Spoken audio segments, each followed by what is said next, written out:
An Oval Office revelation from President Trump. After nearly a year of negotiations, the president said he's finished writing out answers to questions from the special counsel. That suggests a big breakthrough in Robert Mueller's investigation. The president told reporters yesterday that Mueller's investigation, now in its 18th month, should not have been allowed to begin. But he added it was very easy for him to answer the written questions. Errol Barnett is at the White House. Good morning, Errol. Good morning. You're right. During months of negotiations, the president's legal team worked to narrow the focus of questions from the special counsel's team. And just this past week, worked with the president on those written answers. What we know is that potential collusion with Russia is an area addressed, but obstruction of justice is not. I was asked a series of questions. I've answered them very easily. Very easily.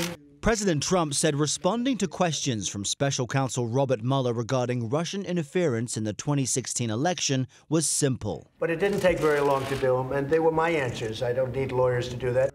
But added he hasn't submitted his written answers yet because he can't. You need lawyers for submittal. You need lawyers to go over some of the answers. The 18-month probe into Russian meddling already yielded indictments of 32 individuals. 6 have either pleaded or been found guilty, including the president's former national security advisor Michael Flynn and campaign chairman Paul Manafort. There should have never been a so-called investigation, which in theory it's not an investigation of me.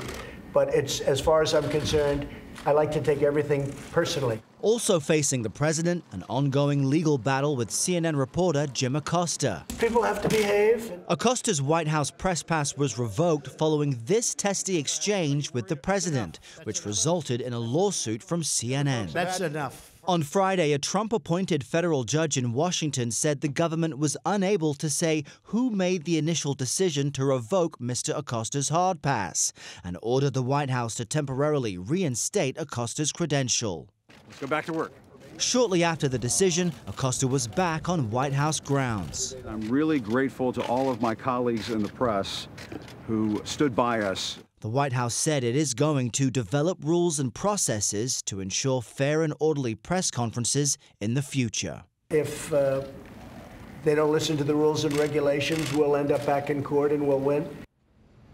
Now, the judge's order was just a temporary restraining order, which typically lasts about 2 weeks. And another hearing is set for Monday for part 2 of this legal battle. Right now, President Trump is en route to California, where he is scheduled to make multiple stops in areas devastated by the historic fires there.